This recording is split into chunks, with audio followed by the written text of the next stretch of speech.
महाराज जी, क्या मेहनत करने से वो सब भी प्राप्त हो जाता है जो कि भाग्य में लिखा नहीं होता?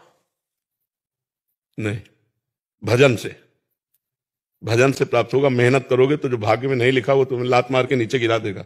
लाख प्रयास करो, तुम्हें उठने ही नहीं देगा। भाग्य, अगर भाग्य में लिखा है तो कोई प्रयास ना करो, वो अपने आप मिल जाएगा। अन मांगे आगे आवेगो, जो पल लागे पल को। लेकिन भाग्य को रौंद करके और नए भाग्य की रचना एक कर्म से नहीं होती है, भजन से होती है।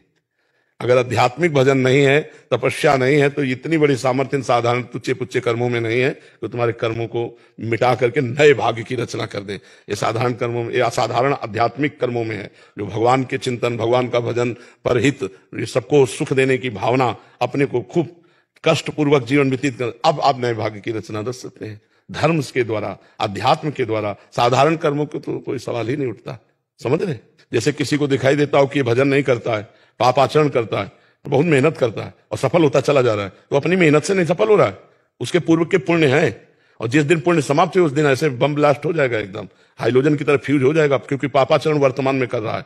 पूर्व का पुण्य खर्चा हो गया, तो जिस समय वर्तमान का पाप और पीछे का पाप जुड़ेगा इस समय ब्लास्ट हो जाएगा, साहब मिटिया मेट हो जाएगा। एक आदमी बहुत प्रयास करता है लेकिन असफलता उसके हाथ में लगती है। वो अभी का प्रयास नहीं है, वो पूर्व का उसका जो पाप है वो टांग मार रहा है उसके प्रयास में।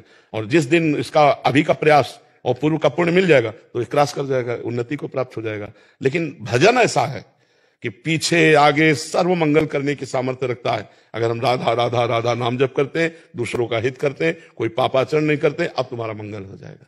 अरे जी, दोनों तरह के उदाहरण देखे जाते हैं कि बहुत करोड़ों की संपत्ति है, एकदम गिर गया। हाँ। बहुत ऐसे भी देखे जाते हैं, बहुत मेहनत कर रहे हैं और उसके बाद भी प्रयासरत होने पे भी 5-5 बार जाकर भी असफल ही हो रहे हैं महाराज जी। तो ये मतलब ये पूर्व प्रारब्ध बहुत, और जिसको सफलता मिल रही है तो पूर्व पुण्य। हाँ, पूर्व पुण्य, ये मतलब काटित सत्य। बिल्कुल बिल्कुल। तभी नहीं तो फिर ऐसे जीव की गति क्या, जो चाहे सब कर ले। सब बंधे हुए हैं, कर्म बंधे हुए हैं, कर्म में बंधे हुए हैं। चाह के अनुसार भी वो नहीं कर सकते क्योंकि कर्म में बंधे हुए हैं। और भजन करने वालों में चाह ही खत्म हो जाती है। जो भजन करते हैं उनमें चाह ही खत्म हो जाती है, तो उनमें चाह रहती नहीं। और जिनमें चाह रहती है उनसे भजन होता नहीं, तो चाह के अनुसार फिर प्राप्त करने के लिए पावर नहीं। अब जितना पुण्य है उतना आप कर सकते हो, यहाँ उतने लाभ ले सकते हो, इसके आगे नहीं ले सकते।